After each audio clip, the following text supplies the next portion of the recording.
cut around whatever? I'll cut around nothing. Oh, I'm gonna okay. upload the entire file. God damn it.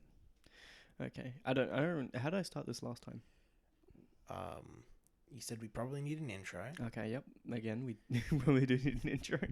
and then I think I said, well, we're talking about, and I'll change it up for this one because I'll make it relevant.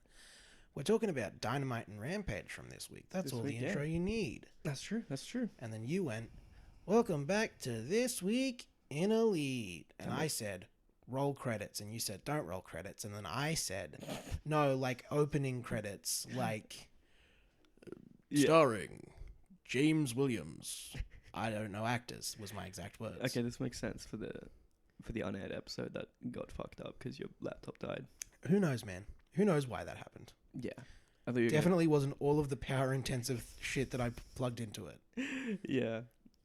Well, anyway, we have a fabled Double or Nothing episode out there somewhere. Out there somewhere that'll never air. I mean, it might air in like some, I don't know, back room, but it's a very crackly audio apparently. That shit bad. Anyway, we can do that. But anyway, so this week in Elite. Oh, wow, that sounded cringe. This week in Elite. You sounded like Tony Khan announcing CM Punk. Oh. This week in Elite. It will be debuting CM Punk. Sounded so awkward. Oh, but we'll get to that. We'll get to that. We'll go in chronological order here. I am Logan. Mm-hmm. I have been a wrestling fan my entire life. I started watching very young because my eldest brother introduced me to it. About 2010, I found out about external things from WWE, and about 2015, I started watching those instead of WWE. Amazing. I'm a cool guy. Yeah, and I think so. I'm Ethan. I think you introduced me to AEW in 2021. 2021 Full Gear. I Full believe. Gear, yeah. Kenny versus Omega. That was the first intro to wrestling I really had. I knew about it, of course, when you're younger, but I never really got into it. I actually was remembering this. I actually remember having I had an Undertaker figure, and I had a couple other wrestling figures when I was younger, and I had like a little wrestling ring as well. So I played with the toys. That's crazy. You had more toys than I did of wrestling. But I never watched it as a kid. See, I watched it, but like my parents would look at the action figures and they were like $25 per figure. Yeah. Back in the day of 2006. Yeah. And they'd be like, absolutely not. We're not buying that for you. That's disgustingly priced. I remember liking The Undertaker because I saw him and I was like, oh wow, he's so cool. He's so mysterious. He's so edgy. Again, not watching wrestling. I think maybe watching a few episodes at like friends' houses. Yeah. But that's it. But I remember having the figures, and that's kind of a memory that came in between last week and this week. I was like, oh shit, yeah, I had wrestling figures. But yeah, no, so I'm basically, for all intents and purposes, I've only known AEW. Yeah? I've known, when you introduced me, I had no clue what was going on in WWE. Yeah. So literally AEW is my only wrestling content that I've That's your bread and butter, That's baby. my bread and butter. So I know this will be interesting perspective, because you'll know a lot. You're obviously very adverse with wrestling, knowing fucking everything apparently. And I come from the perspective of only knowing AEW, which I think a lot of people in the wrestling, online content space, don't have. Yeah, I think that it's a pretty unique. I don't think that there are many people that are like, AEW was the first time I watched wrestling. Yeah, do you think they'll get shunned online or something? I don't know. I don't know, but I think if I exist, there's probably plenty of other people who exist who've Yeah, I mean, only I consumed AEW. I imagine so, but I feel like those people generally don't get into it enough to decide to make a podcast about it. Yeah, I'm just Which you did. a dumb idiot. You're so special and unique. Okay, anyway, let's... Two white guys with microphones. What are their opinions going to be? No. Here comes another women's match. I don't know if you can say that. I'll cut it out if I want to. Okay. Well, we love women's wrestling here. Yeah, whatever. Okay. Well, that's the intro of who we are. Yeah. So first up, Dynamite. Wednesday. You know what that means? Yeah, you know what that means. It was Dynamite. So the first match was the BCC versus Lucha Bros.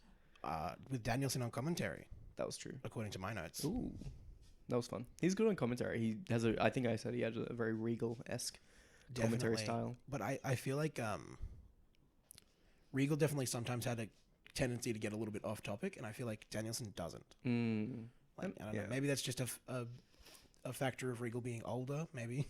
It's true, and constantly hitting on Excalibur. I mean, to pour custard on him and gobble him up. I miss that. That was very funny. I think, but Danielson, I believe, does call Excalibur "Man with Mask." He does. So, What if Danielson just came out and goes, "Oh, Excalibur, I would love to lather you in custard and gobble you up." I would love that. Jesus Christ! I would love for Danielson to do that. I mean, he can't do that because he's vegan. Can't put him in custard. Gobble him up. Vegan custard? Vegan custard and gobble him up. I think I would assume there's vegan everything. Yeah, that's true. That's true. Yeah, I mean, in my notes here, I only have that Yuta got the pin. I have because that's the only note that matters. I have BCC attacking before the bell, so they attacked before the bell. What do you call it? There was a little spot where the Lucha Bros and Bandito got the upper hand during that attack, and then they went for the diving, and BCC, those bastards cut them off from the diving attack. I can't believe it. I then put Yuta and Bandito have a good back and forth for a while. Oh yeah, because there was 5 minutes I think in the match where it was just Bandito versus Yuta with the Lucha Bros and Mox and Claudio duking it out on the outside. I mean, that just makes sense because Yuta is the best wrestler there ever was. Bandito holds Yuta for a 60 count stalling suplex. Oh yeah, I remember that. Full minute up there in the air. Yeah. I mean, probably a little less than a minute because I think they started counting faster the longer it went. Yeah. You could see Bandito was getting a little bit. Yeah. Started hand waving. Come on, speed it up. Go on. Go on. I don't want to hold this guy up for this long. Yeah, I mean, I don't think Yuta wanted to be up there for that long. I don't know. I think the core strength on that whole. Yeah, core strength on Yuta for that is insane. Yeah, Jesus Christ. Yuta pins Bandito at the end of this match with the seatbelt pin. Makes sense. After like repeated elbow strikes, he does like the BCC elbow strikes, and then I love that. And then hits the seatbelt. Always good. And then I put BCC put over Yuta big. Oh, of course. Because they feel like a big celebration. It was a massive celebration. I really thought that it was gonna be like an attack afterwards. I don't know. I thought like maybe they were replacing Yuta with Takeshita or something. Oh, yeah. But didn't happen. Of course. Why would they replace their best wrestler in their stable? Yeah, I suppose. Yeah, exactly. It's just they were putting him over big. He got up on the apron, on the turnbuckles, and then Claudio puts him on his shoulders. Yeah, this you got Danielson on commentary going, "You got the pin. I'm gonna go raise his hand." Like it was a lot. No, that's what they should do every time. But I like it. I really like it. If that is what they do every time Yuta gets a pin, I am excited. It's funny. I like it. I mean, and all joking aside, with saying Yuta's the best wrestler, he's very good. He's very good. I like it. I love him. He's my favorite wrestler on the roster purely because, like, I think we said last time that he's the first wrestler I looked at and said, yeah, he could do something, and then he's doing stuff now. So I'm like, oh, very, very like a proud dad moment kind of. Heel work looks good on him. He's doing really well with his heel work. I do Little shit Wheeler Yuta. He's not a little shit. He's the best wrestler ever. I love little weasel Wheeler Yuta. It's good. He's so good at it. Oh yeah. I love everything going on with the BCC, and I don't know. They just Wheeler Yuta is that faction is just like, oh yeah, they've gotten a lot. They were a little adrift for a while, I think, because they had Mox as world champion. And then they did Danielson challenging for the championship against MJF, and then I think they were adrift for a while, but they've definitely come back into their own. I don't know. It almost feels like, and I hate saying this because I love William Regal, but it almost feels like William Regal was kind of holding them back. Ooh, hot take. Hot take. Feels like William Regal may have been holding them back a little bit. Maybe they needed someone who could also wrestle while being their mouthpiece, which is what Danielson is. Which is what Danielson is. Yeah, I think that makes sense. I do miss Regal though. He was good. I miss Regal. Although Regal may have even fit in way better with this version of the BCC now that they're being openly heels. That's true. He is the villain. He is the villain. He's the quintessential villain. Mm. And so to have... it feels weird that they were like, yes, face BCC when we have literally one of the greatest villains in wrestling as their manager. And then as soon as he leaves, they're like, okay, heels now. Yeah. Yeah. To be fair, everyone was excited about the BCC and William Regal. It was going to be really hard to have them be heels at that time. They could have been like a badass cheering heel. Yeah, like badass, like... 'Cause, I mean, the thing is, I feel like if you put them up against the right people, they can do whatever the fuck they want. They could have been heels. Mm. If you were like BCC versus Dark Order, and you have fucking John Moxley stomping on John Silver's head, everyone's cheering for John Silver. Yeah. No, I think BCC versus Elite is good. Yeah, no, it's a really good way of getting over, again, newly heel BCC. Essentially, yeah. Okay. Speaking of Elite, the Elite promo. Yeah, so I got a couple of notes for this one. Matt sells how brutal the match was and the dark places that it took them to. Yeah. He's like, what did he say? He's like, I never thought that I would be trying to melt another man's face off with an exploding shoe, and yet here we are. That's great. It was good. That was a good spot. Yeah, it was a good spot.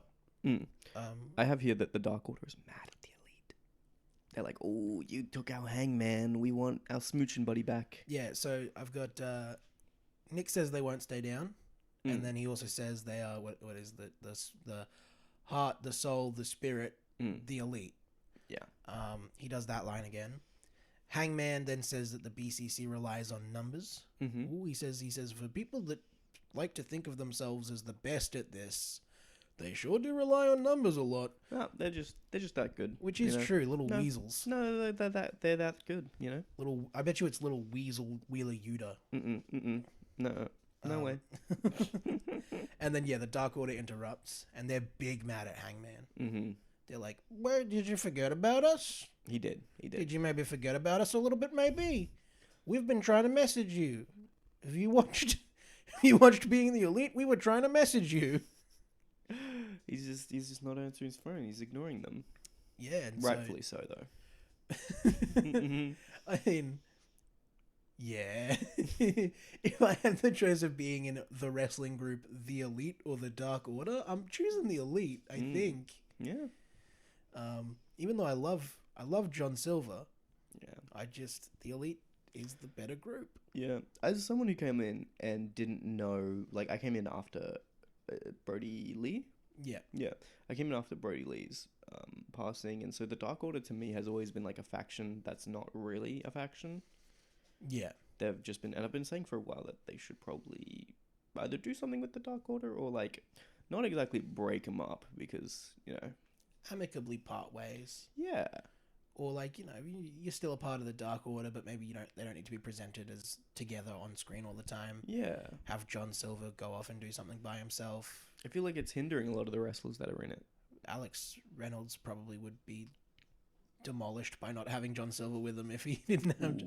But if you have like Stu Grayson and Evil Uno, keep going as a tag team because they're really good. I don't know. I could see... now that they're doing this, I could see them flipping Dark Order heel. Which could be cool. Could be fun. If you have like Dark Order like have a legitimate reason to be angry with Hangman, but they take it too far. That could be cool. I then have Marvez, that's Alex Marvez, the interviewer, is a POS and stops Hangman from following after Dark Order.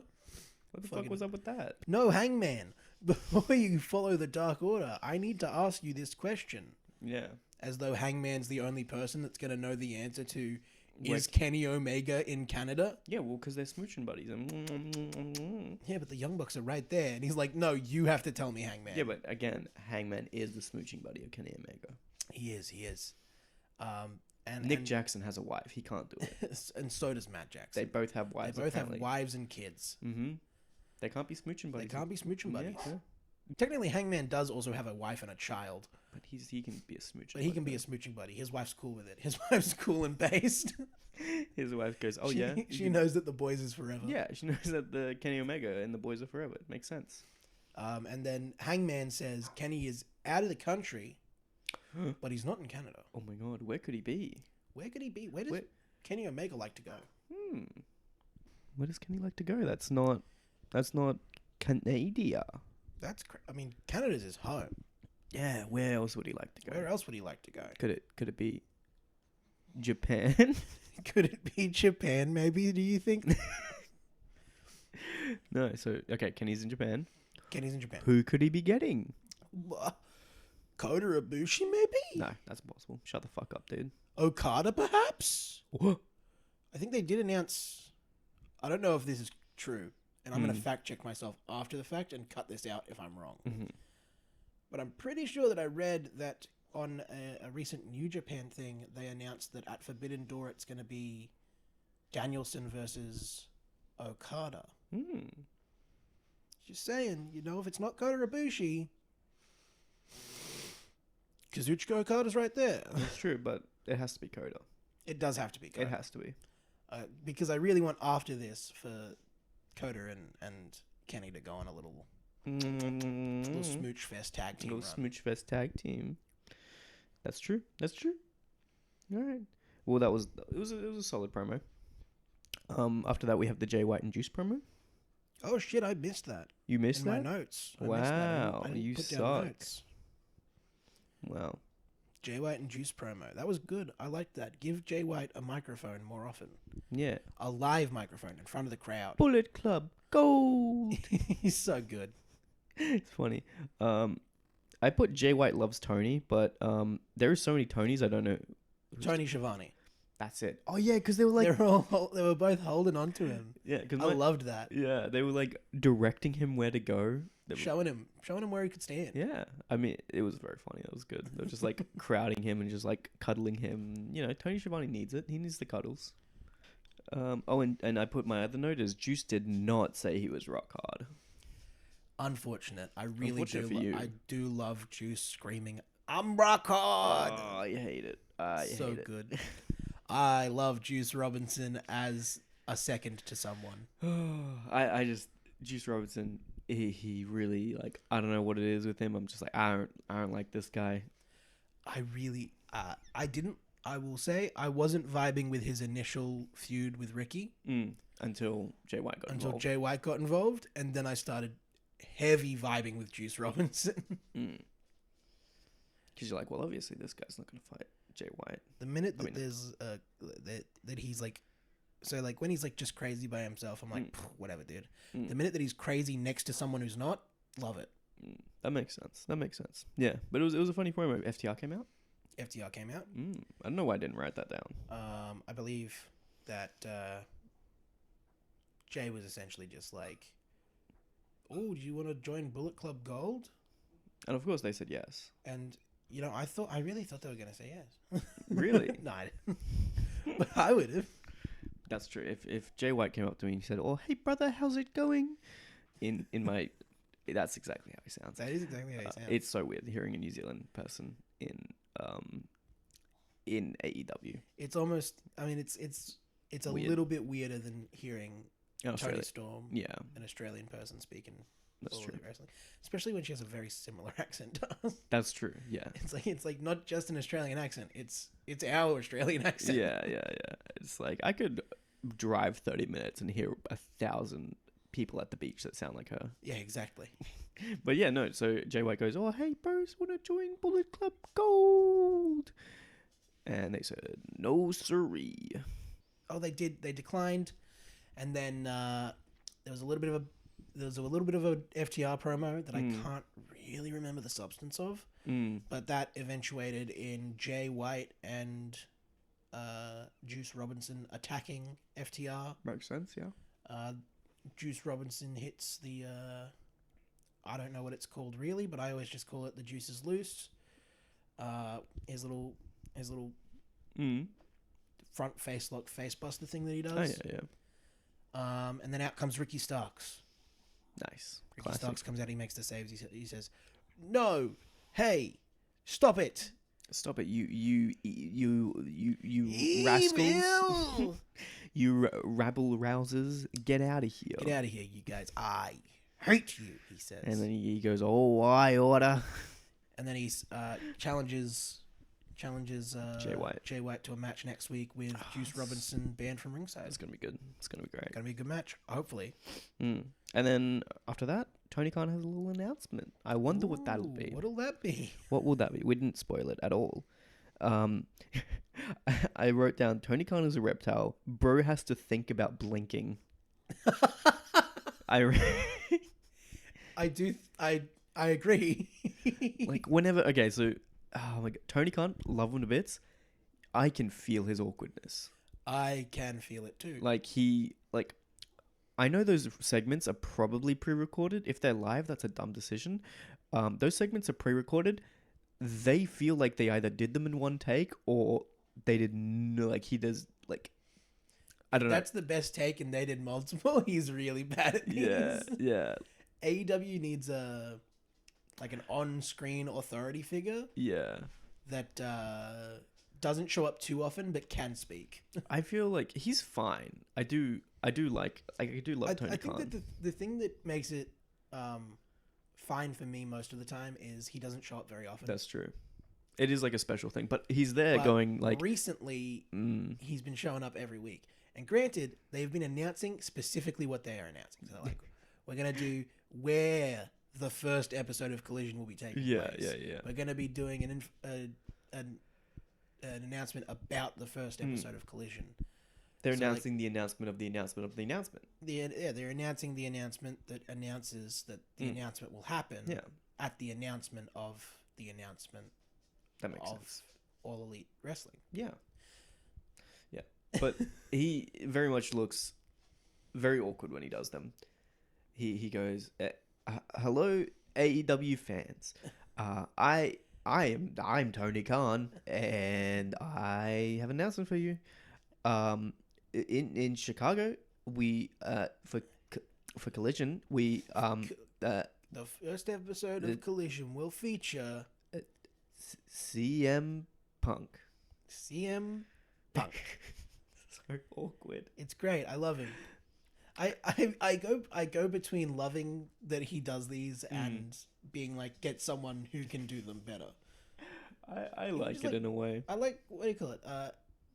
Nigel McGuinness, the guy that they had with Tony Khan for the announcement of Wembley. Oh yeah. Just make him the on-screen authority figure. Have him come out whenever there's an announcement to be made, and he can say, "Hey guys, I'm Nigel McGuinness. I'm the general manager of All Elite Wrestling," and then he can say, "By the way," in his little British accent, he can say, "By the way, Collision." By the way, Collision. Yep. Happening. Hey, it's happening. You guys have heard on the internet that we have another show, and we have copyrighted the name Collision, so it's probably going to be called Collision. Well, it's happening. And also, you've heard by every fucking wrestling YouTuber ever talking about it every single day and week, we might be having Mr. Punk. Maybe CM Punk's on Mr. Crunchy Munchy Punk. Maybe Chicago Man Punk is... Maybe what's other CM reference? I hear Cookie Monster a lot. Cookie Monster Punk. Maybe Cum Muncher Punk. Cum Muncher. I didn't feel good about that one. You don't feel good about that? I don't feel good about that one. I'm going to keep it in, but I don't feel good about it. Cum Muncher Punk. Fuck, he's going to have a 20 fucking story, Instagram story. 20 slides Instagram story about his new podcast. They called me Cum Muncher. He's not gonna I don't munch on cum. These wrestling podcasters don't know what to and what for, and they didn't do shit. What have they done in this business? Yeah, fucking nothing. That's what I've done. I trained for like 10 weeks. I haven't even done it. Anyway, I don't know, but it's... And they showed the bald punk, which I know, based on my well-rounded research. Bald punk is heel punk. He was a heel when he was bald in WWE. Honestly, really good run. I really liked that run for him. I did. I think I did watch an episode, like a YouTube thing on that run. Yeah, it was a good run. Yeah. I know, but imagine splitting the roster for one person. For one guy. One which guy obviously is what is happening. Is what is happening. Yeah. Is that they're splitting the roster for only him. Only him. Definitely got nothing to do with the fact that like this is something they were already thinking about. No. It just so happened that this situation Warner benefited Discovery from it. went to. It didn't go to AEW. They didn't say anything. AEW went to Warner Discovery and said, please, can we have one more show? Please, we need another show to get Mr. Punk. And then Warner Discovery's like, fine, you're not making the numbers for us to do this, but we'll do it anyway. We'll give you a prime time spot on Saturday television because you're not getting the numbers. Only for CM Punk, though. Look at you guys not making back the money that we're investing in you, which is why we're investing more money and time into you.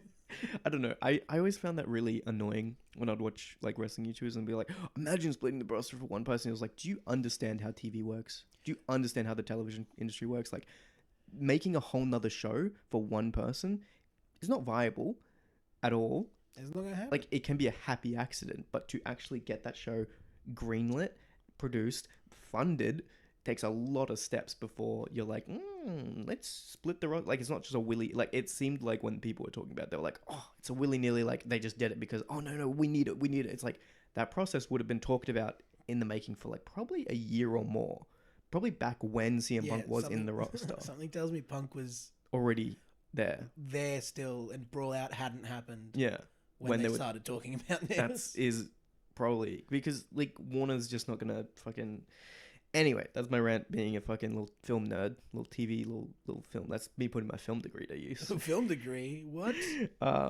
Yeah, but no, I'm excited and kind of skeptical to have him back because as a fan who, again, only knew CM Punk through his AEW and was only introduced to him through AEW. When I saw the shit that was happening, I was like, come on, just get this guy out of here, just get him out. But he did produce some very good wrestling matches. Yeah, his match with MJF, the dog collar match. Woof. Oh, so good. Probably one of his best matches of all time, I would say. Yeah, I mean, I'm okay with Punk being back as long as everyone is okay with Punk being back who like works at the company. Because that's the thing, like it's not just that he started a fight with the Elite. It's also he buried the company at the media scrum. That's so, like, true. Everyone I feel like who works there has a reason to be pissed off at him. Yeah. Even if it's not just like, oh, he tried to have a fight with my friends. It's like, well, he also like kind of buried the company for no fucking reason. Yeah. That makes sense. I mean, and one Mr. Fish did that, and he's not coming back. I would, yeah.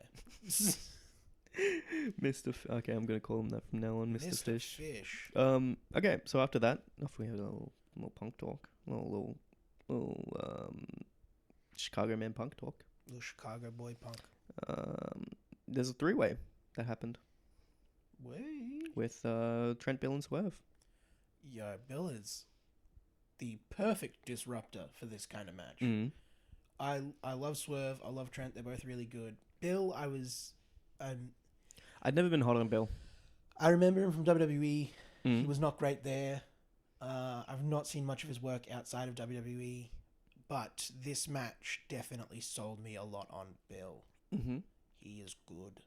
I don't know if it sold me as much. For me, it was like, wow, look at Trent Swerve. He's a good big man. I like Bill. Yeah.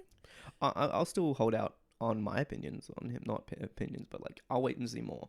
Because for me, it doesn't seem like he has the character work for me. And for me, I think the big thing that sold me on him in this match, and this is kind of skipping towards the end of the match, but the ending of the match is, so he picks up Trent on the apron, and then he like, in like a suplex position, and then like throws him into the ring, and then he's trash talking him. And he's like, which feels like that feels like a big Bill thing to do. He's trash talking him, and you see Swerve getting up on the turnbuckle, and Bill is just trash talking him right until the last second. Swerve has already launched off of the turnbuckle before Bill actually turns to take the move.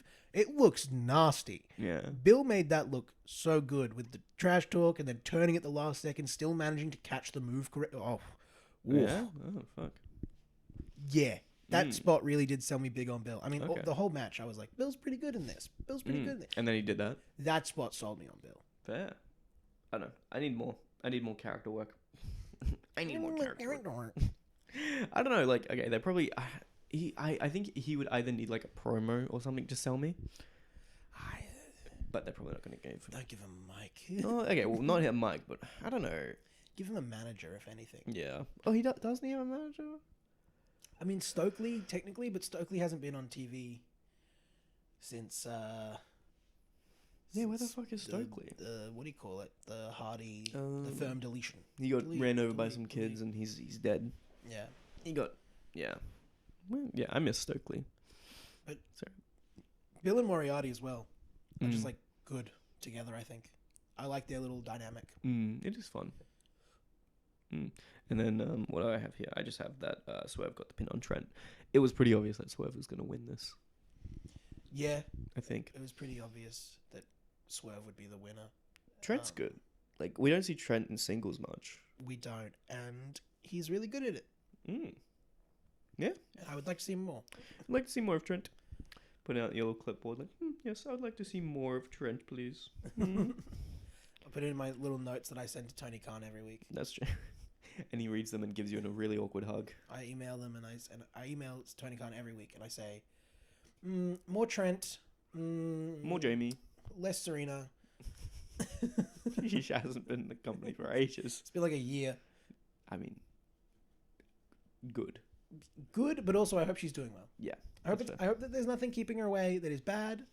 I hope that she's just not being booked. Yeah. That feels mean. Like, somehow feels meaner. Yeah. Just being like, I hope that she's physically fine, everything's going well, and Tony Khan just doesn't want to book her. Let's just hope she's sipping margaritas on a beach somewhere. I mean, I personally kind of imagine that she might be one of the people that comes back for Collision. Not a fan? I never liked her character work. I didn't like the Professor Payne gimmick. Nope. I didn't like her wrestling. I also didn't like her wrestling. Hey, and you know what? I may have poisoned your mind because I think I told you right from the start. I don't like her. Probably. Oh, well. Yeah, that's fine. It's, yeah. Anyway, let's move on to the next match. What's the next match? Oh, no, the next is the Acclaimed had a promo. Ooh, Acclaimed promo. I just have my note is trying to get the trios belts. Oh, yeah, because they had a promo and they want to go for the trios match. The trios belts still. Oh, yeah, because they announced that Daddy Ass hadn't had a belt. Yeah, they want him to have one more title. I don't think they should get off the Dark Order. This was another one. You mean the House of Black? Yeah. I just thought I should correct you just in case. But this is another one where they were putting Daddy Ass over so big in this promo that I thought they were going to turn on him. I don't know. Maybe I'm cynical. You just maybe your mind I'm is poisoned. WWE brain poisoned. But whenever someone gets put over so big, I'm like they're losing their friends. Yeah, but I don't really want Acclaim to go for the trios belts. I mean, I don't think that they should take them off of House of Black anytime soon. I think House of Black needs a more run because nobody's fucking using the surprise rule. Could you use a special rule? Just use it more. I want to see more of it. I like the concept of the open house rules. Yeah. I like the concept, but everyone's just like, oh, no spooky witches at ringside. Good rule for the best friends. Makes sense for the best friends. Maybe not a great rule to have be the first people to use it. Probably not. But fine. Yeah. We can forgive that. The Acclaimed going on to say, no, we're not going to use the rule. We don't need it. Yeah. Come on, man. It's a bit annoying. Just use the fucking rule. I'm just really weirded out that the only people to use the rule in an interesting way was motherfucking AR Fox. Yeah, AR Fox, Metalik, and All Heart Blake Christian. Oh, Blake Christian All Heart. Yeah. Yeah. Just love that those guys were the first ones to actually use the rule. Yeah, it's a bit upsetting that they're not using the rule more often. Hopefully we get to see a little bit more of a run out of House of Black. I think my thought is that the Acclaimed can take it off the House of Black, but it should be like the Acclaimed are working their way back to being able to challenge. Yeah. So you could have the Acclaimed, you could have the House of Black be like, fuck off, back of the line. Yeah, but it's open house. It's open house, but you can still have the House of Black be like, no, we've already versed you in the open house, and you didn't win. Yeah. That makes sense. So I hope that that's kind of where they go with it, and you're going to have sort of a story of the Acclaimed building themselves back up, getting better in trios matches, and then eventually maybe you can have them do another open house match with the House of Black, maybe 3-4 months down the line. Yeah. And you can have them win that, probably. Yeah. Could be cool. Could be fun. Actually, I was listening to... I want to try and give credit to exactly who I heard this from. I think it was Sean Ross Sapp from Fightful. Listening to his review of Dynamite, or was it Dynamite, or was it... I don't know. He had a review of something where I heard him talking about the House of Black versus the Acclaimed. And he was saying that the Acclaim's rule should have been that you have to scissor daddy ass before you win.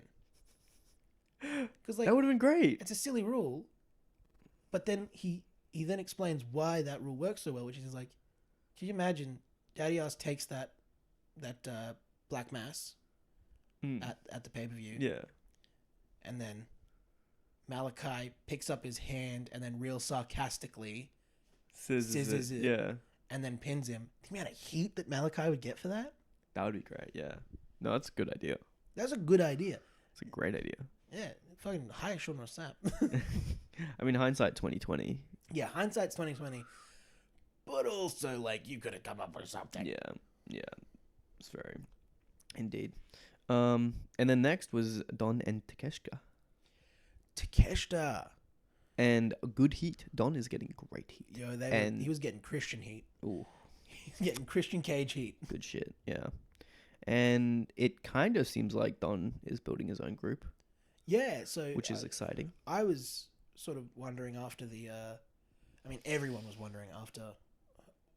Double or Nothing? Double or Nothing. That was the one that we just had? Yes. I was going to say All Out. Ooh. Hey. Everyone was wondering after Double or Nothing if Takeshita was a part of the BCC, Don was part of the BCC. What's going on? Seems like he's not officially a part of the BCC, and Don might be building his own group, which I kind of love as like a little three-way feud. I mean, that group then has 2 built-in feuds. Yeah. It has the Elite, and it has BCC. Yeah. Because as much as they might be helping BCC, they can be helping BCC to get back at the Elite, and then BCC could just bash the shit out of them whenever because it's BCC. BCC could bash the shit out of them whenever. They could turn on BCC whenever because they're like, okay, like, sure, we hate the Elite more than we hate you guys, but, like, you still split Don's head open. Yeah, that's true.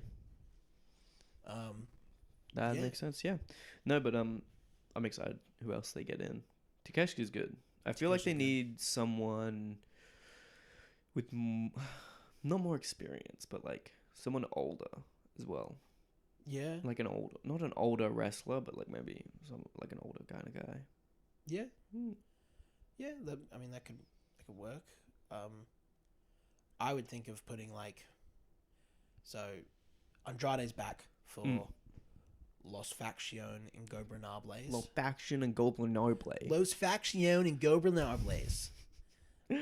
He's back for them. Take Rush out of that and chuck him into... Yeah. Chuck him into Don's little stable. I love Rush now. I've grown on him. I've grown on that neckbeard little guy. That little neckbeard. Oh, God. He looks like a Reddit mod, though. He looks like a Reddit mod, but he wrestles like he's going to kill you. Yeah. It's good. It's good. You look at him and you go, oh, man, you probably have a kit, and then he slaps the shit out of you. You're like, oh, never mind. I'm sorry. I'm so sorry. I'm so sorry I called you a Reddit mod. I apologize for everything. And we got the Wardlow promo. It was a short one, I think. Short one. He essentially just says, look at that. I won. Convincingly. Yeah, and then I think on Luchasaurus, if you want some, I'll give it to you. It seems like Wardlow's doing like a badass babyface thing. Yeah, which, I mean... is good. It's I wrote down it's a good, nice character change, potentially. Yeah, I'm... like the I will do anything. I'm hoping this injects something into his title run. Yeah, because it's been a bit of a slog. It's been... It's look. He's a 3-time TNT champion, though. I love Wardlow. I hate that he's lost the title twice to the same story, which is another big guy. He wins. What? Wardlow wins it back. Yeah, it is kind of annoying. Especially because, like, I really like Hobbs, and I wanted Hobbs to go far. Yeah.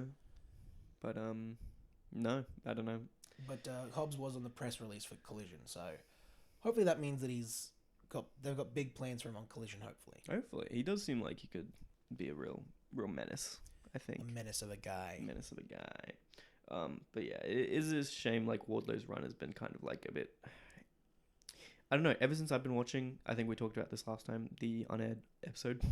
Ever since I've been watching AEW, the TNT title has kind of been shit. Yeah. Because that was the big fucking Cody and Sammy kind of rigmarole. Yep. That was annoying. I mean, Scorpio Sky had a run, which I really enjoyed, but it didn't feel fun. I enjoyed that Scorpio Sky got a run, but I think that was more so that I really liked that Scorpio Sky had a title, rather than, like, I enjoyed the story. That's true. Yeah. Because, like, Scorpio Sky, I was like, he deserves a title. He's really good and cool, and I like him. But the storyline wasn't great. Yeah. Honestly, that looking back on it, that whole storyline where it was Scorpio Sky and Ethan Page with American Top Team, didn't like it. I like Dan Lambert, though. He was fun. Dan Lambert, if he wasn't attached to Ethan Page, who can talk his ass off, and Scorpio Sky, who is no slouch either, if he wasn't attached to those two, and, like, you attached him to someone who, like, needed that mouthpiece, that would have been good. That's true. But I didn't like it because I felt like I wasn't getting Ethan Page talking when Ethan Page is really good at talking. He's so good. As a fellow Ethan, you know. His name's not even Ethan, it's Julian. Julian. That was the biggest upset I ever fucking had. I was so distraught. You're like, I thought he was part of the council. Yeah, I thought he was part of the Ethan Council, and then he's like, no, I'm Julian. I'm like, oh, I see why you like a fake Ethan now. I see why you pretend to be an Ethan. Because your name's Julian. Julian. Yeah, no. No, but yeah, it's a shame. I want a good TNT title run that I can watch. Yeah, I mean... I got really excited for the Wardlow title run, and then it just kind of had the wind knocked out of its sails for some reason. Yeah, they just... I don't even know what went wrong. I can't even remember what went wrong initially. Just different things. Anyway, next match was Orange, Derby, and Gates of Agony. Orange and Derby worked together really well. They did. I really like Orange and Derby. I said the match was slow. Like, it was a good match, but it had slow areas. There were slow areas. I mean, I think I overall really enjoyed the match. I think Derby and Orange worked together really well. I'd like to see them do more tag team stuff. That'd be fun. What do you reckon their dumb tag team name would be called? Something about coffins. Orange Coffin. Orange Coffin. Orange Coffin could be fun. Coffin Punch. Coffin Punch.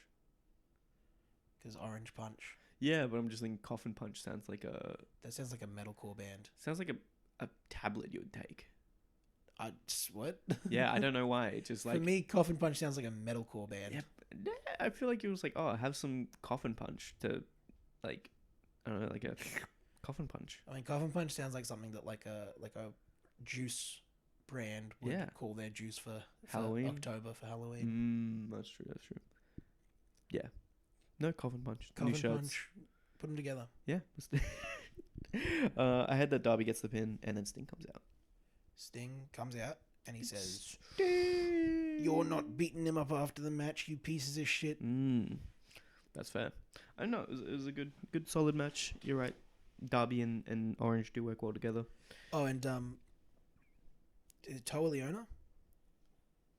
Yes. Toa Leona of the Gates of Agony is a monster. Gates of Agony were really good.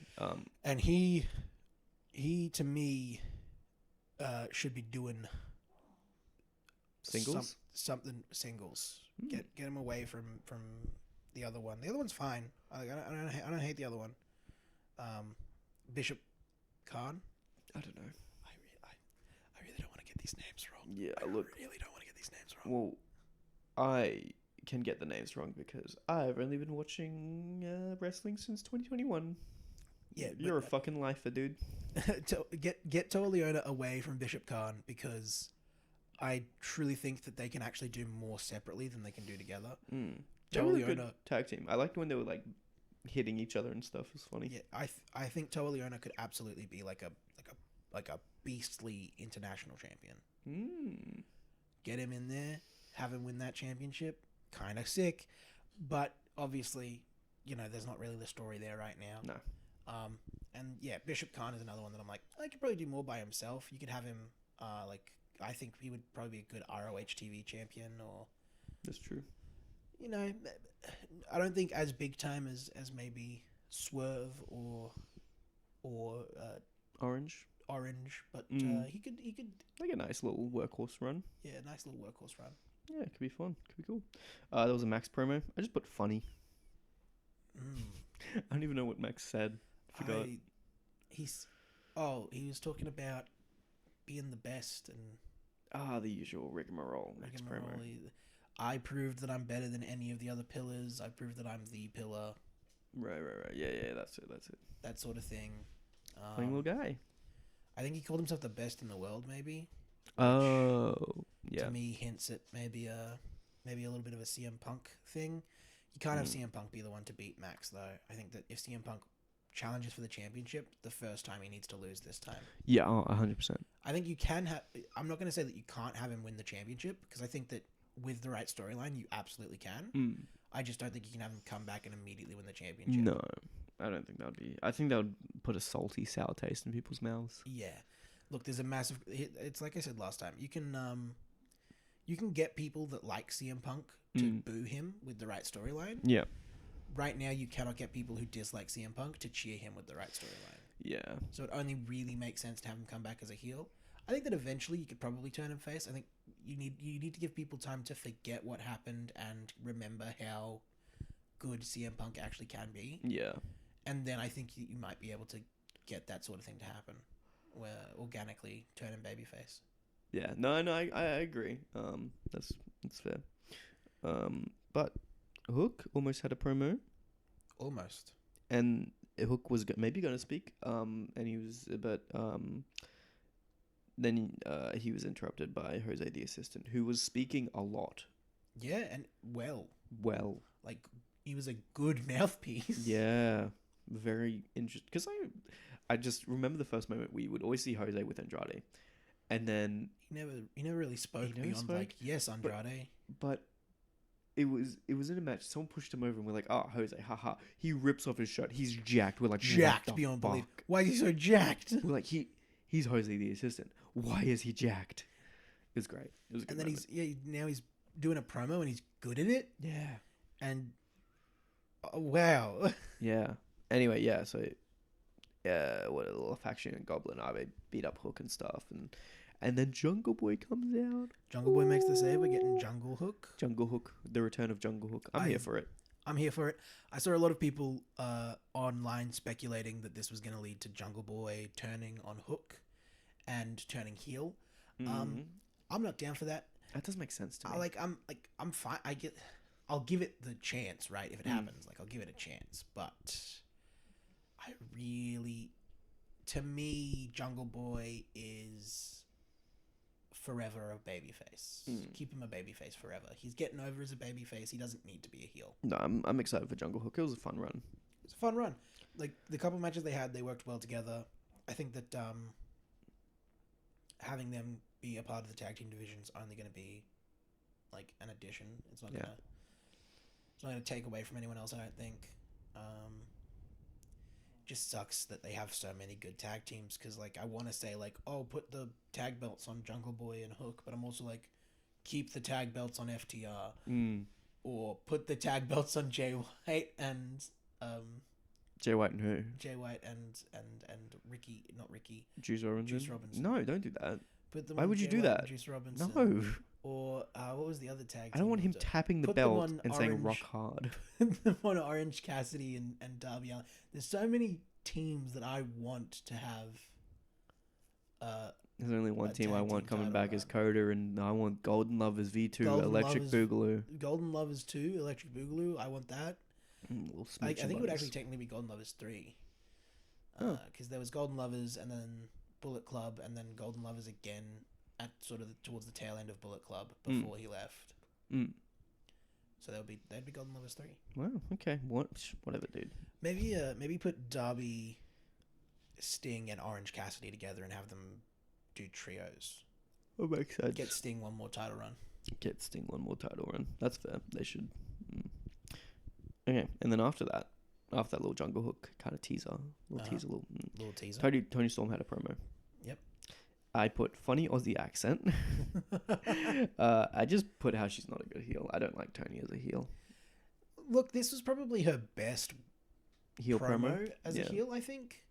I prefer her as a face. I'd prefer her as a face. I definitely do. I think that she's got big face energy. She overacts as a heel, in my opinion.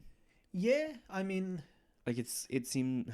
I think I said this last time. It just seems like that girl in drama class who's like very clearly a nice person, but trying to act like a mean person for like the sake of like whatever drama production they're doing. Yeah, it doesn't feel genuine. Yeah, it definitely feels like someone who's acting like they're trying to be mean. Yeah, I feel like I believe it a lot more coming from Ruby and Saraya. Maybe that's just because, again, her accent kind of throws it off for us.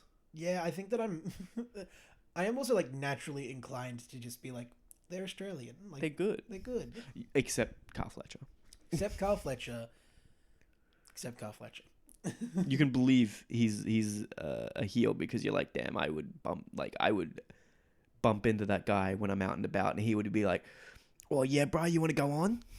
Yeah, and you'd be like, "Oh, I want to punch him." He looks like he wants to fight you. Yeah, he looks like he would fight you with his boys who all look identical to him. Yeah. In white button up and jeans. Yeah, you just met them going out for one of their 21st. Yeah, and they just fucking suck. Yeah, they just suck. Yeah, anyway. But no, I do agree it was probably her best heel promo, but again, I think she's just not a very convincing heel for me. Yeah, I think that overall she definitely does better as a face. I think it's difficult because they wanted to keep going with the sort of antagonism towards Jamie Hayter, but Jamie Hayter was just so over that you couldn't really have her continue to be against Jamie if you wanted her to be face, I guess. Yeah. But I don't know. I feel like you could have absolutely had the outcasts. You could have had Saraya turn on Toni Storm, have her, Ruby Soho join her, and like one other person. I don't know. Sky Blue. No, I'm trying to think of like who's another like Athena. Oh yeah. Have Saraya, Athena, and Ruby Soho versus Jamie Hayter, Toni Storm, and Britt Baker. Cool. It sort of doesn't go with like the ex-WWE thing anymore because obviously Toni Storm is ex-WWE. But also, I feel like in the manner. Yeah. Oh, I don't know. As much as I like Willow, but like they're not really putting her with no, with them, and I like Hikaru Shida, but I just feel like she would do better in a different storyline. I'm excited when Hikaru Shida comes out because she's cool and I like her wrestling. But I feel like she would do better being in a storyline that didn't involve Britt Baker and Jamie Hayter right now. No, I do like Toni Storm as the champion though. Considering that we can't have Hayter. Considering that we can't have Hayter, I like Toni Storm as champion. She's 2-time champion now. 2-time champion, and this time she actually gets to be called. That's true. Women's champion. She does deserve that. She didn't deserve the interim stuff. The interim stuff, yeah. It was a little bit annoying. Interim champions, I think, was a failed experiment. I think that they need to move on from interims. Yeah. And if someone gets injured when they're champion, they just relinquish it. Yeah. Championship. I think it's failed in almost every attempt that's happened. Yeah, I mean the first time it was fucking Sammy Guevara and he was interim champion for 2 weeks and he had 2 fucking belts. Yeah, I hated that. It's And then they had Moxley. Moxley was an okay interim because Moxley he'd was an already okay been a interim champion. Because he'd already been a champion. It didn't feel like a sort of like a. Didn't feel like a second place medal. It felt like a. Yeah, I believe Moxley's the best. Yeah. And also because they then went on to do the the storyline where he like beat CM Punk and then CM Punk won it back at the thing. People do not like that storyline, but I actually kind of liked it. Mm. I didn't like the way that they got to CM Punk versus Mox 2. Mm. Like, I liked Mox leaving the contract in the ring and just kind of being like, whoever wants it. Yeah. And then Ace Steel coming out and picking up the contract. That's cool. I didn't need to see the rest of it. I didn't need to see Ace Steel convince CM Punk. Right. I would have loved it. I would have loved that storyline if it was just Mox beats him, Mox goes, open contract, whoever wants to verse me at the pay-per-view, get it.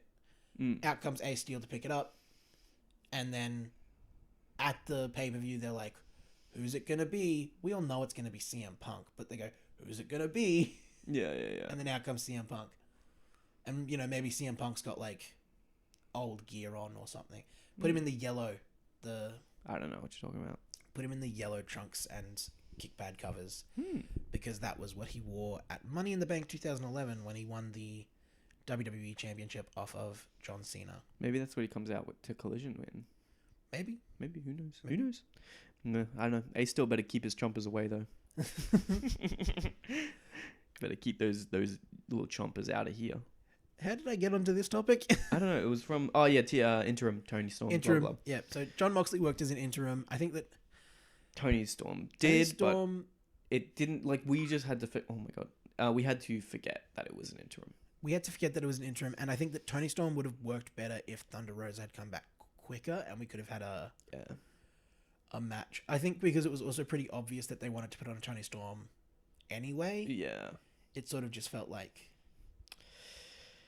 Yeah. Yeah, it didn't feel right. Anyway, next match was the TBS Championship with Statlander, and I don't have who she versed. Nyla Rose. Oh my god, did I not put that down? I'm a dumb idiot. That was good. It was good to see Nyla again.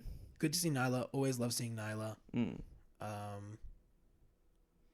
Yeah, but excited Statlander's back. And they teased a Taya heel turn.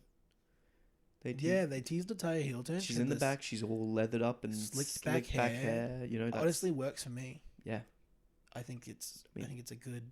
I do agree that how they did the TBS thing at the pay-per-view, I was happy that it was off Jade Cargill finally. Yep. But then they just kind of shat on Tyra a little bit. I was excited for her. I'm more okay with it if it's leading to heel character change for Tyra. Yeah. As much as I love Tyra, and I'm fine with her being a babyface, she's very good as a wrestler, and she works fine as a babyface. Doing the character change off of this, I think, works quite well. Ty's a good heel as well, so it's gonna be fine. And I am excited to see Taya versus Chris Statlander eventually. Yeah, it's gonna be a good match. This match, there was a little bit more offense on Chris Statlander, I think, than I was expecting. Kind of makes sense because she's back from an injury. Yeah, so she can kind of get shat on, and it's just like, oh, it's ring rust. Yeah, but I think I would have liked to have seen it be a bit more back and forth rather than... Because it sort of was like Chris Statlander got a little bit of offense in the start, Nyla turned it around, Nyla was on top, Chris Statlander turned it around, Chris wins. I would prefer it to have been more like Chris, Nyla, Chris, Nyla, Chris, Nyla, Chris, Nyla, like... No one has the upper hand for like more than like a minute or two. Yeah, that makes sense. Well, I don't know. It was a good match. Good match though. Nyla's always fun to see. Nyla, I'm so glad Stat is back. So glad Stat is back. What do you call it? Nyla talking in the ring is always funny. That was good. She's doing the single leg Boston Crab, and everyone's booing her, and she's going, "What? It's strategy." It's awesome. I love Nyla. Hopefully, with the brand split, we see more of Nyla. I want to see so much more of Nyla. Give me Nyla every week. Honestly, she could have a good TBS run. Yes, inject Nyla directly into my veins. It'd be good. And then the main event: Adam Britt versus Chris and Soraya. Yeah, look, I wasn't. the match itself was fine, like the wrestling, Yeah. but I wasn't big into the story. No, it's... I was sorry, I got really confused in my notes because the first one, it says San Diego Children's Choir. Sandy. Oh, that's right. What the fuck were we talking about? No, we weren't talking about anything. This was a good bit from Excalibur where he when Judas finishes up and everyone stops singing, Excalibur goes, "Always lovely to hear from the San Diego Children's Choir." That's right. God. So good. No, but it was a good match. I liked the bit where Brett was like putting Jericho in a lock and touching his mouth and stuff. Yeah, the little... It's good. Lockjaw. It was good fun. Yeah, but the feud, I'm not completely vibing with the whole feud and storyline with it. Yeah, I'm not big on the... It's okay. It's fine. Adam got the pin though, so that's fun. Yep, I hope that that's the end of it. I really wasn't vibing with the feud before the unsanctioned match, but I feel like the unsanctioned match should have been the end if they were gonna do this feud. This feud, I think, didn't need to happen. As much as I love both people involved, I love Adam Cole, I love Chris Jericho. I have not been vibing with many recent Jericho feuds. Yeah. I feel like the JAS is sort of run its course. It was very fun when it first got introduced, and I was very excited for it. And it was a really good gimmick. I liked it. It was good, but I think it's time for a change. It's time to change it up. But that's fine. Yeah, but that's Dynamite. That's Dynamite. I don't know. Do we want to rate? I don't really care about rating these. I mean, I'll do it. You'll do it? I'll rate Dynamite. Okay. Dynamite this week was a 6.5 out of 10. I think that's fair. On the AEW rating scale. On the AEW rating scale. It says this is not in comparison to any other wrestling show. This is in comparison to Dynamite itself. 6.5 out of 10. Yeah, that's fair. No, I'll agree with that because since that I'll be really floppy with my ratings. Some weeks I'll rate them, some weeks I won't. You can be consistent. I'll be whatever. Yeah, I definitely think in terms of like some of the other like Dynamites we had, especially before Double or Nothing. Yeah. Like, oh my god, some of the other Dynamites before Double or Nothing were really fucking good. Yeah. Maybe that just takes time to build up feuds, but yeah, I think it feels like this was less stacked than it felt previous. I feel like it suffered from. There was too many promos, I think. As much as I liked each individual promo, too many of them. And it also suffered from, I just don't think that the main event was the most hype match. No. I think the main event really drags it down. I think the TBS Championship could have been main event. Could have been, definitely. Would have been more excited for it, I think. Me too, yeah. Yeah, I reckon that should, yeah. Anyway. Well, that's Dynamite. Let's get on to Rampage. This is Rampage. It's the show that we've been waiting on. It is. It's the show that we've been waiting on. Wow. Adrenaline pumping in your chest. Okay. Three-way tag team AAA Championship. It was a good lucha match. Yeah, it was a good lucha match. Yeah. The person who doesn't consume a lot of lucha was good. Yeah, it was. I mean, it was Lucha Libre pretty much. I mean, it was Lucha Libre, but like toned down a little bit to, sort of be more in the realm of what like an American watcher might want to see. I'm not a massive fan of Lucha Libre in general. I mean, I like elements of it, but a bit corny for my taste a lot of the time. Some of the moves feel like I'm gonna sound so much like fucking old people, like Jim Cornette. Fucking, you're just standing there waiting for a dive, but like kind of that's what Lucha Libre is a lot of the time. Yeah. So who's in the match? Vikingo was in the match. Vikingo, Dralistico, yep, and Commander. Yeah, no, they're all solid. I just forgot. I knew Vikingo was in the thing, but because I put in my notes, quote unquote, minor concussion. Vikingo really likes that table spot. Yeah, the 630 to the table on the outside. Oh, God. Yeah, but he gets a minor concussion when he does it all the time. That is like, you look at that and you're like, that's not a minor concussion. Quote unquote, minor concussion. Like anytime he does that, I'm like, oh, don't get a minor concussion now.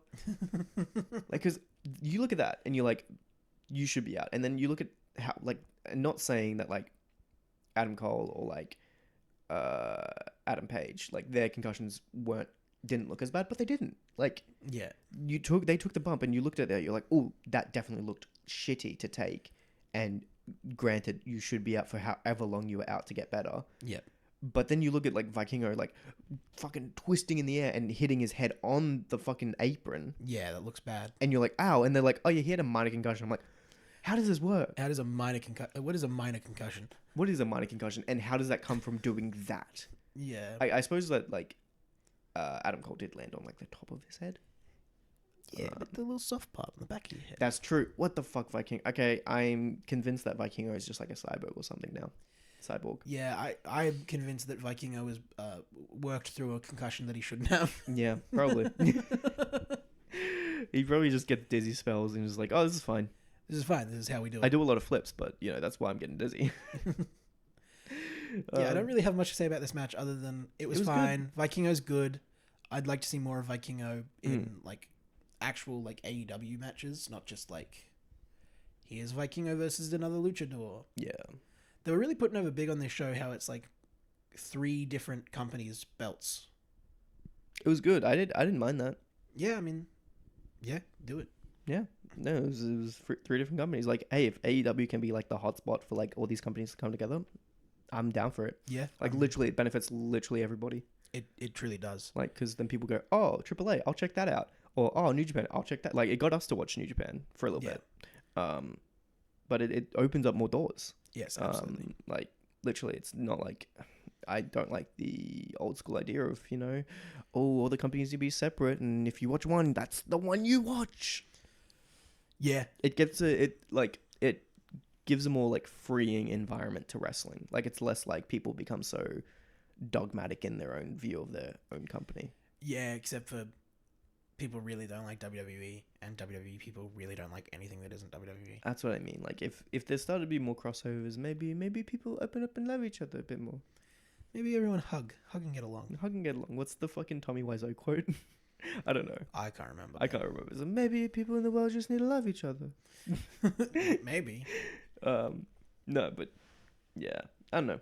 Just seeing all this like content with all the wrestling people. I don't know. I think the more brands that come together and do stuff together, I think the better it is. Yeah. Team TNA promo. That's what I have. TNA, is it the right one with Jeff Jarrett's? Yep. I'm just gonna call them Team TNA. Yeah, that's basically what they are. Megaface Aubrey. Megaface Aubrey. Like, you do not, yeah. Yeah, so Team TNA sitting there, they're going, ooh, we got screwed. Yeah. Aubrey pushed me and this and that, and why are we getting fined and suspended? And then in comes Mark Briscoe, and he says... He doesn't like Jeff Jarrett. He says, shut up. I was going to do like an accent, but I was like, Yeah, probably not. Yeah. He essentially is like, shut up. You're not going to get fined and suspended, but I am going to kick your... We are going to kick your ass. And when he says he's pointing at Jeff and Karen Jarrett. Yeah. And then everyone goes, we? Who's we? And then in walks Aubrey Edwards. I'm so prepared for her to be like really fucking good. Aubrey Edwards is going to hit a 630. Yeah. Like, if she doesn't do like at least one thing from the top rope, I'm going to be a little disappointed. I could see her doing like a diving crossbody onto Jeff Jarrett. Yeah, that'd be fun. But I just put question mark. Aubrey's a character now. Like, she should have been a character, but like a wrestler. Like, I was like, Aubrey's a wrestler now? I mean, they did put her in Fight Forever. They did. This is just to sell more copies of Fight Forever. They're like, see, Aubrey, she can wrestle. I mean, look, I'm down for it. If she becomes like a ref wrestler, be fun for a little bit. And then we had Action Andretti versus Zack Sabre Jr. The match was alright. As someone who's never seen Zack Sabre Jr., I don't think, or once or twice. You've seen him once or twice? Yeah. As someone who hasn't seen him in a while and forgot about him, he's very good. He's a very, very good, very good technical guy. He's a very good technical guy. And I do like my technical stuff. This tells you like how out of the loop I've been on New Japan. But my first thing when I saw Zack Sabre Jr. was he's in TMTK. And we looked into TMTK, and it's like their song is the theme song for it, very Australian rock band. I mean, because they are an Australian. Well, initially they were an Australian group. Yeah, that's fun. It's a little bit sad. Action Andretti has lost all his kind of heat. I say heat, but his like momentum. Yeah, he's lost all his momentum. It's kind of sad, but also makes sense in a bit. I feel like they really should have taken him out of that Chris Jericho feud sooner. He suffered way more from continuing to be a part of that than Ricky did. Yeah. I think that he should have won. He needs more time in the oven. The win was good. That was a good little moment. Yes. He should have won, and then it should have been a case of like Chris Jericho was like, no, I'm not going to verse him again. I'm not going to give him the satisfaction of even being in the ring with me ever again. Like, it should have been a thing where it's like everyone moves on, and Jericho has an excuse for why he's moving on, and Action Andretti moves on because he's like, fuck, I won. Who cares? Yeah, I put it down. Buzz Lightyear looking ass. He does have Buzz Lightyear looking gear. But yeah, it was good technical wrestling, and Action getting a lot of offense on, which is fine. Yeah. If they're trying to build him up, I think he might need a gimmick change and a name change. I hate the name Action Andretti. Action Andretti is not a good name. It's not a good name. Even if you just give him a first name. Action is a fine like nickname. Like you can have like Action Anton Andretti. Action Austin Andretti. Yeah, like give him a first name. Yeah. But Action tapped. And yeah. Yeah, Action that's tapped kind of out. it was good technical stuff. And it made me want to see more from Zack Sabre Jr. Yeah, Zack Sabre Jr. is great. We'll probably see him at Forbidden Door. That'll be fun. Which will be good. Unfortunately, probably won't be against Bryan Danielson if it's going to be Okada. Yeah. But maybe they could do All In. He's from England. They could make it him versus for the Pure Championship. Zack Sabre for the Pure. Oh yeah, Zack Sabre versus Shibata. Yeah, that'd be fun. That'd be good. Could be fun. Could be cool. Could be cool. We got Emmy versus Willow. Yeah, it was a fine match. It was good. Both great women wrestlers. I have a quote here from JR. Use the assets that the good Lord gave you. Yeah. That man does not need to commentate women matches. That man. he fucks up every time he commentates women. Look, I think that would be less noticeable if it wasn't for the fact that we've picked up on worse things before. Yeah, that's fair. Like that, I feel like that's definitely something where it's like that feels weird to me because I've heard him say weirder things. Yeah, no, it's they just need to either mute his microphone when he's commentating women's matches or just like shuffle him out of the building a little bit. Just like, come on, JR, come on, give him a little treat. Come on, JR. He's so old. And as someone who didn't know his earlier work, I'm just like, this is a fucking old guy. Like, I respect, like, as I know more about wrestling, I respect he was a very good voice back in his day. He was still a good voice. But holy shit, is he old. He still has his moments. He still is old. He still has a moment where he calls women Jezebels, which I think you can really do. Yeah, you're just calling a woman a whore, aren't you? Yeah, at that point. All that Jezebel. Like, I do like, the word itself sounds fun. The word itself sounds fun, and I am more forgiving of it because it's JR. Yeah. Obviously, like, Excalibur's not going to get away with that. Nope. Like, I mean, Taz could, but yeah. Taz could, but that's because Taz gets away with literally anything he wants to. He'll just suplex whoever calls him out. Yeah, exactly. But Taz wasn't on Rampage. But yeah, no, Willow wins with the big Doctor Bomb. Oh, I love the Doctor Bomb. I remember because I was like, I was gonna write down some other move, and then you were like, oh, I love the Doctor Bomb. I'm like, oh, okay, that's what it's called. I fucking love the Doctor Bomb. Mm. It is, and I don't know, this one specifically. Mm. Oh, it looked like it killed Emmy. It's good. The like getting her like legs up and then swinging the rest of her. Don't even get me started. Don't get you started. No, it was good. We do love Willow. I remember when she first joined, I kind of wasn't a fan of her. I was like, she's so smiley, blah, blah, blah. Like, I was really like, I was a bit harsh on Willow, I'd say, when she first joined. I was a bit harsh. I'm going to I ate my words. I love her. I love Willow. Willow's great. And I'm happy that she has, because this was for the belt. I didn't put that down. Both Zack Sabre Jr. was for the belt. The New Japan TV title. Right. And the Emmy vs. Willow was for the belt. New Japan Strong Women's Championship. Which is good. And I think we're saying that she wasn't meant to win that. That was kind of like an accident because... It was an accident because Miss Mercedes Monet broke her leg, ankle, something. Yeah, she broke something. So it was in the leg region.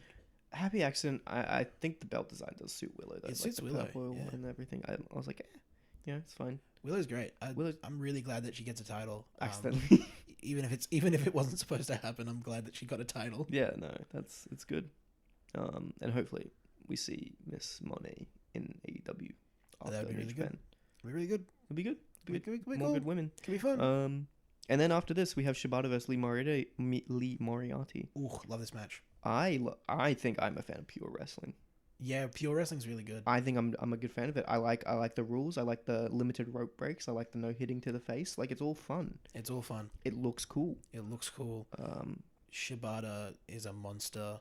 I love Shibata so much. Yeah, I did put people love Shibata. You cannot dislike Shibata. I'm still a little pissed off. I'm a little mad. Okay, well, he did take it off Wheeler Yuta. Yeah, but deserved. So Wheeler Yuta should have had a 1,000-long title reign with the Pure Championship. Wheeler Yuta should have had the Pure Championship. 1,000 days. He should have also won the Ring of Honor World Championship. He should have also won the AEW World Championship. This makes sense. Well, don't forget TNT. The TNT, the International. Yeah, and then he should have also got the New Japan stuff, like all of them. And then he should have got the TNA stuff or the Impact stuff, whatever. TNA's not a thing anymore, is it? It's Impact now. Okay. Well, he should have got all the Impact stuff as well. And fuck it, get him over to WWE. Let him win all those things as well. He can be the one. I want his entrance to be him shuffling his way down the ramp because he's got so many belts. He can't move. It's just Wheeler Yuta, all belts. He's belts like all the way up. A tube of belts. Yeah, tube of belts as he waddles down. He wrestles with them on as well. He's just spinning around in belts. Yeah. But this was good. This was a good match. Lee Moriarty was good. As he always is. He's always like a pretty good wrestler. They call him a master of technical wrestling, which is I mean, he's very good. Mm-hmm. He's very good for his age, but I wouldn't call him a master. No. And they also at a separate point call Shibata young, a young guy. He's fucking 43. No, he's young. He's 43. So young. To JR, that's young. Wait, no, I think Excalibur called him young. I don't know, man. That's someone. I know. I think it was JR, but like fucking everyone's young compared to JR. Which, like, I'm not saying 43 is old, but it's not young. You say young guy to me, I'm like, yeah, like sub 28. Yeah, like Yuta and Danielson. Yeah. Well, I don't know if they're young, but they're young guys in terms of wrestling. Yuta, Moriarty. Oh, I said Danielson. I meant Garcia. Sorry. Garcia. Yeah. I said Danielson's not a young guy. Danielson's not a young guy. He's like 40. He's got like a full beard and everything. But no, I just put Shibata's great because Shibata is great. Shibata is great. And then Shibata wins. I said easy, but that's because purely he didn't use any of his rope breaks. That's an easy win in pure thing to me. Yeah, I like that. I like that Shibata didn't use any of his rope breaks. I think that it builds up that he's really good, and I think that it's going to make whoever makes him use a rope break look really good when it happens. It's going to be Yuta. If it's Garcia, I'm gonna. I don't want to say I'm gonna harm anyone on the podcast on the first episode, since we're gonna put this through to Spotify and have it get checked. I'm not gonna be a happy guy if Garcia makes him. I'm not gonna be a happy guy, and a happy guy might go to America, and I probably should say that as well. Yeah, but no. Then speak of the devil after Shibata gets his win. Mr. Garcia comes out. Yeah, which probably a good match. It will be a good match if it's going to be on Death Before Dishonor. Death Before Dishonor. Are we're going to talk about Death Before Dishonor on here, you think? Sure. It's called This Week on Elite, and it's technically Ring of Honor, but which is owned by AEW. Might as well. It's a good pay-per-view. Do whatever we want. Do whatever the fuck we want. We probably won't talk about Ring of Honor weekly, though. No. Too much fucking work. I mean, hey, look, if we go full-time on this. Yeah, I mean, yes.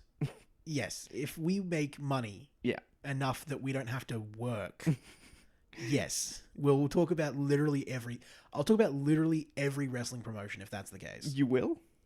I will. Fuck it, let's make it a fucking media enterprise. I'll talk about AEW, I'll talk about Ring of Honor, I'll talk about New Japan, I'll talk about WWE for fuck's sake. If I'm getting paid, you fucking consume it all. I'll consume everything. If I can get paid to consume wrestling, dude.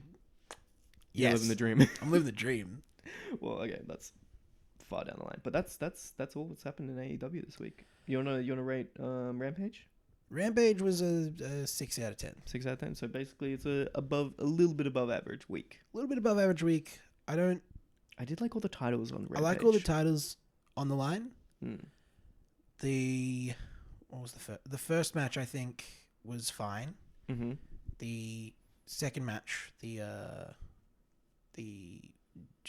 TV title Mm. was also fine. I think that I would prefer to see Zack Sabre Jr. versus someone else. I think Action Andretti being not that hot right now really did Yeah. like bring that one down for me. I think that I would have liked that match more if I cared more about Action Andretti.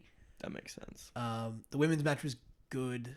A little bit slow sometimes, I think. And then the finishing match was great. I did. You know what? Fuck that. Six out of 10. No, 7 out of 10. Yeah. Okay. I think on a sliding scale of rampages, this was one of the better ones. This was more above the average than Dynamite was. Yeah, that's fair.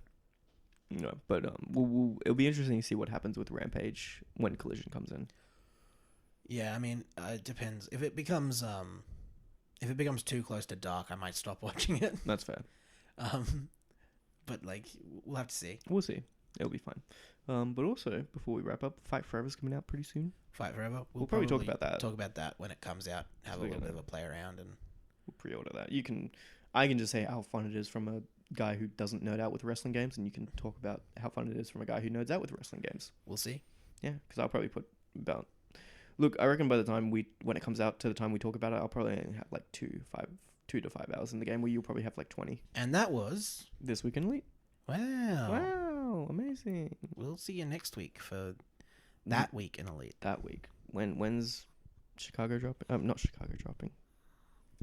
When's Collision dropping? Yeah. Not next week, but the week after. I think we'll be talking about Collision. Hell yeah, amazing. Well, that'll be it. Well, there we go. Bye-bye. Bye.